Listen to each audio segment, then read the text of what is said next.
Hello, everyone, and welcome back to the Presidential D&D Campaign, where AI-voiced U.S. presidents play Dungeons & Dragons with me, Ben Shapiro, your AI Dungeon Master. It's good to be back, Ben. I've been thinking a lot about it, and I'm ready to kill this vampire once and for all. I've been trying to come up with something to help us, but honestly, I don't see a good way out of this. Well, before we get into that, we should have a quick recap. Joe, you did it last session, and it was a bit of a disaster. How about I just do it this time? Smart thinking, Ben. I didn't mess it up that bad. I'm pretty sure I got most of it right. You're right. Sorry, Joe. That was a bit harsh. You only messed up people, locations, and events. Everything else was correct. Yeah, you did mess just about the whole thing up, Joe. That's why we had to keep interrupting you. Look, guys, I lost my notes, okay? Won't happen again. I have never seen you take notes on our sessions, Joe, but all right. We will keep you in the recap rotation. All right, so last session you moved through the Marsh of Chellenber, following an obvious trail of destruction that suddenly ended. It was close to nighttime, so you rested on a small patch of somewhat dry ground. However, during the night, Silas, a vampire, charmed Barak and Donatello and convinced them to follow him back to his cave. Joden resisted the vampire's spell, but ultimately chose to follow Silas willingly in order for a chance to save Barak and Donatello. Finally, Joden saw a familiar acquaintance in one of the cages, Amabo the dwarf. Amabo cheated Donatello out of the title of arena champion in Trumpville in the one-shot adventure linked in the top corner. Did I miss anything? That covers it all, I think. Yeah, I think you covered everything.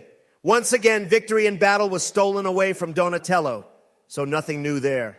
And as usual, if any of this sounds unfamiliar or if our viewers would just like to catch up on any episodes they might have missed, the playlist is linked in the top corner. Thanks, Joe. All right, let's get started. I get the feeling this is going to be a deadly session. Oh, you get that feeling, Ben? Do you? Damn, this is not looking good for us, guys. Quit your whining, Barak. We are going to wreck this vampire. You have magic spells, I have a sword, and Joden isn't completely useless. We got this. Maybe in a fair fight, I don't have my weapons, and we are all stuck in cages. I agree with Barak, this is not good for us. After the three of you have been confined to your cages, the night passes by uneventfully. When you wake up, you see Silas sitting at the workbench pouring and measuring various concoctions. Cracks of sunlight are visible by the entrance to the cave, but Silas has put up some sort of curtain to block most of the light. What are you doing, Silas? I don't know many vampires, but I didn't figure you lot for scientists. He looks up, looking somewhat annoyed. I don't like it when my food talks, but you have caught me in a good mood. With the three of you, I should be well fed for a few weeks. The dwarf is on his last legs, so yes, I am a scientist. Immortality offers some interesting perspectives on learning potential in the alchemical arts. I can see how that would be true. Some of the students I was with at the academy would have given their left arm for that type of gift. Gift? Believe me, immortality is not a gift, especially when combined with such a heinous curse as vampirism. It is a meager existence, I assure you. I guess I could see that living in a cave in a swamp doesn't sound like grand living. I thought most vampires lived in castles. Ha! Perhaps the oldest of us. There's not nearly enough castles for when every new vampire needs one. Besides, you have to have come from royalty or a special bloodline for that. No, I am just a commoner. I used to be a bandit, actually, so perhaps I was less than a commoner.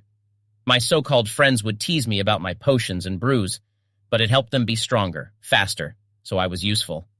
He shakes his head. Anyways, that was also a different life, before I came to this wretched place that will be my tomb. So how did you become a vampire then? He gets up angrily. Do you all think that if you talk to me that I will spare you or something? Are you thinking that maybe there will be a chance for escape? There is no escape, for any of you or for me.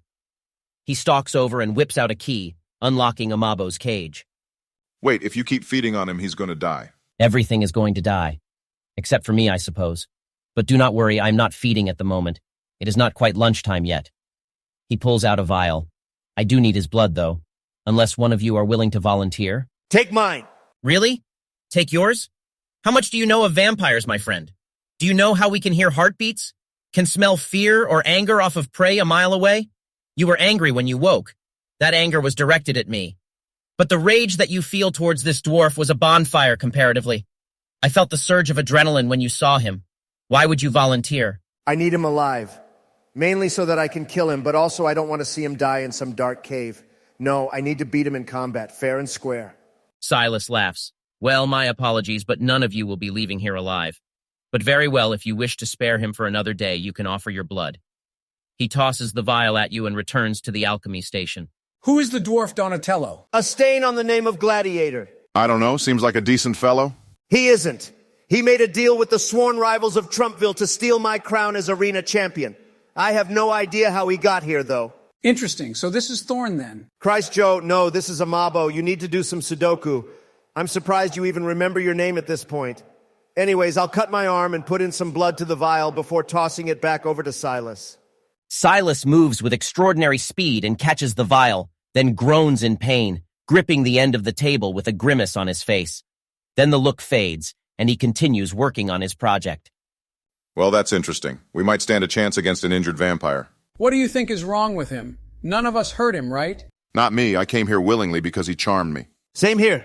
Hey, Silas, are you hurt? He turns, his look of annoyance returning. What matter is it to you?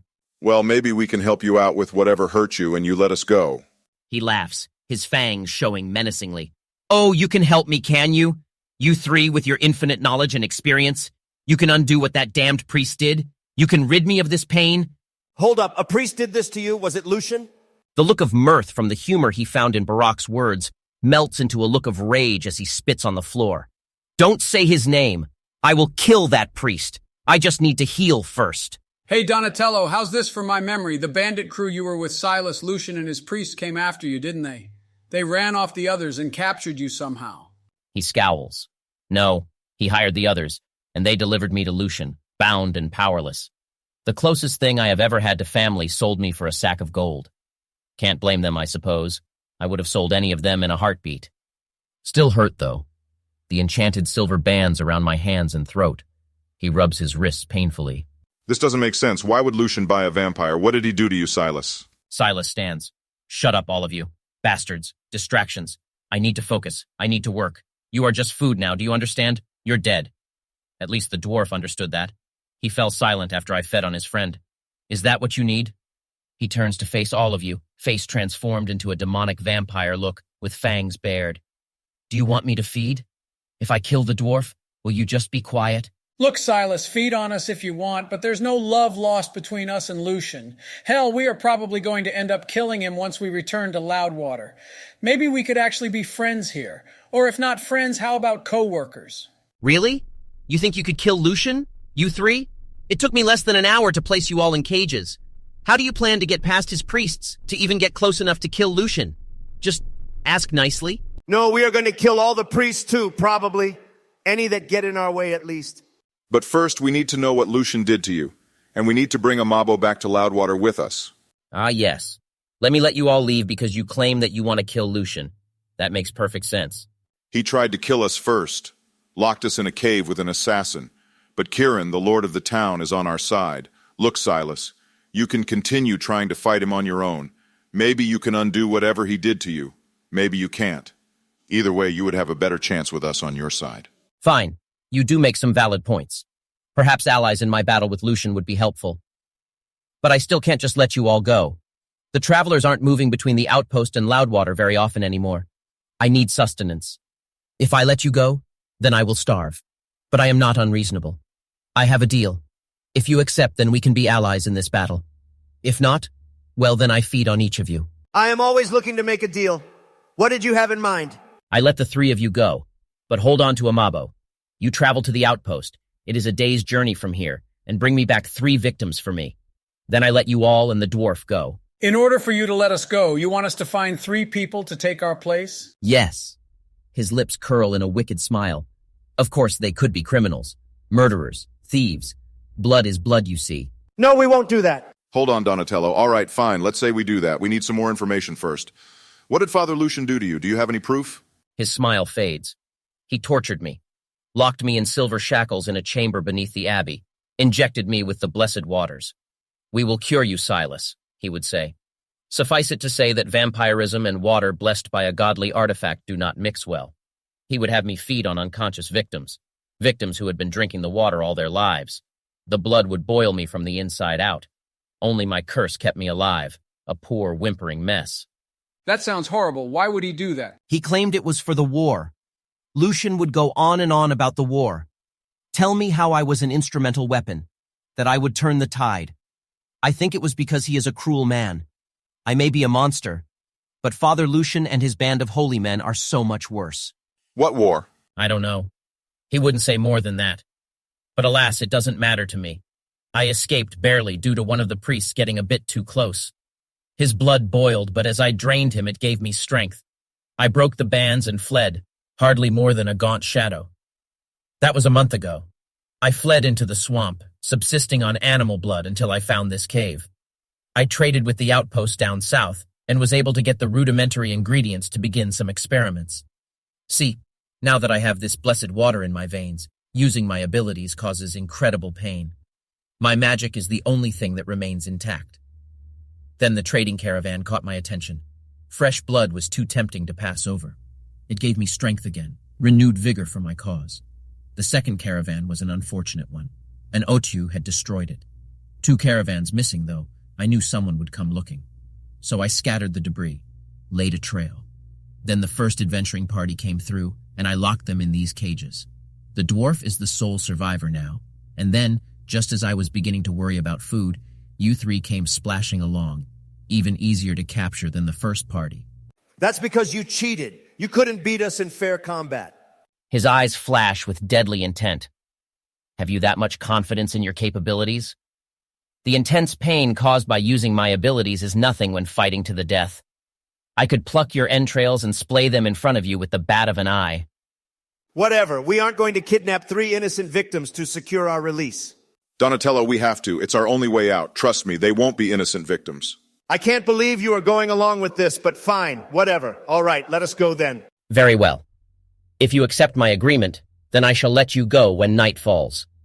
In case you plan on betraying me, though, I won't be here when you return, nor will the dwarf. If you come at night, alone except with the 3 victims, and place them in the cages, then I will return and consider our arrangement fulfilled. It's a deal.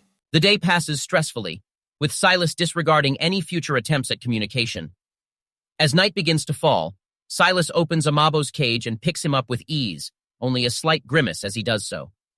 He slips out the door, returning 10 minutes later, and tossing each of you the key to your cage. I will ensure that the dwarf remains alive for 3 nights. If you are still not back, I will kill him, and I will go to the outpost and begin slaughtering the inhabitants. They have not harmed me. I do not wish to kill them. But if you renege on our deal, then I will crush them. You know, you're a real good guy, Silas. All right, we will be back as soon as we can. Once we get a good distance away, I want to push Barack. What the hell are you thinking? We can't sacrifice 3 people. I don't want to die, but I'm not going to have those deaths on my conscience. Relax, Donatello. Don't worry, we are definitely not sacrificing anybody to that vampire. But we also can't let Amabo die either. I have a plan. We just need to make it to the outpost first. I am not sure if Silas can hear us where we are. He could be anywhere. Fine, you better be right, though. You travel in the direction that Silas pointed you, and soon enough come to the road which hastens your arrival. The next day is spent traveling, which is rather uneventful as the road winds through the marsh. As night falls, so this will be night 1 of your deal, you see the lights of the outpost.